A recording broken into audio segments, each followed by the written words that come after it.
ब्रह्मलोक सत्यलोक के द्वारपालों को कि कोई नकली ब्रह्मा देखना आजकल बहुत घूम रहा है, नकली का जमाना है कलयुग में।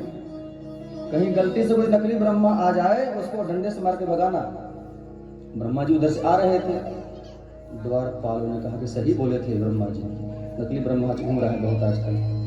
वो देखो ब्रह्मा आ रहा है, वो असली आ रहे हैं। और द्वारपालों को क्या लगा कि नकली आ रहा है। घटना ऐसी घट रही है। अब जो ब्रह्मा जी पास में आए, डंडा तान दिया पहले से, बंदूक, रुक जाओ भाई, खड़े हो जाओ। ब्रह्मा जी बोले तुम्हारा दिमाग खराब है क्या? मैं ब्रह्मा, ब्रह्मलोक का स्वामी, तो मुझे मना करता है आने से?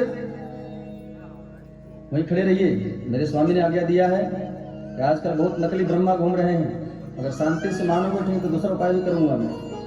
शांति से मान जाए, यहीं खड़े रहेंगे तो अच्छी बात, नहीं तो अगली कार्रवाई की जाएगी। इसलिए वहीं खड़े रहो, नकली ब्रह्मा घूम रहा है बन करके। ब्रह्मा जी समझ में नहीं आ रहा कहानी क्या है। अरे मैं ब्रह्मा हूं भाई, सत्यलोक का मालिक। मैं बोल रहा हूं मेरे स्वामी अंदर भी गए हैं बताकर कि नकली ब्रह्मा कोई आता है उसको मत अंदर आने देना। ब्रह्मा जी सिर पकड़ के बैठ जाते हैं कि भाई कहानी बताओ क्या है, कौन ब्रह्मा अंदर बैठा हुआ है। उनके दोनों हाथ बांध करके द्वारपालों ने और रस्सी से चलो साथ में वहां ब्रह्मलोक के दरवाजे से जो देखा सिंहासन पर बैठे भगवान को, ब्रह्मा जी जो बैठे हुए थे, ब्रह्मा जी की माया वहां पर हट गई है। भगवान ने अपना स्वरूप दिखा दिया। जो देखे ब्रह्मा जी सिंहासन पर बैठे, तो वहां तो कन्हैया बैठे, जो कृष्ण वहां वही कृष्ण यहाँ बैठा हुआ है। अब उनको समझ में आया। तब तक भगवान वहां अपने स्वरूप को छुपा लिया। अब ब्रह्मा जी क्षमा मांगने के लिए आते हैं वृंदावन। बोले कि वो ब्रह्मा नहीं था, वो सबका बाप था।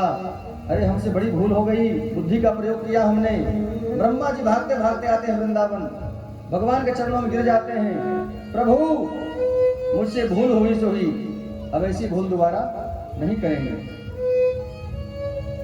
भगवान श्री कृष्ण ने कहा कि तुमने मेरी परीक्षा की है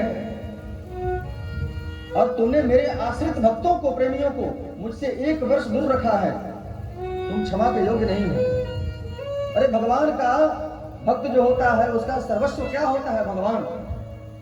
भक्तों को भगवान के अलावा और कुछ नहीं चाहिए। भगवान से जो मांगता है वो भक्त नहीं है।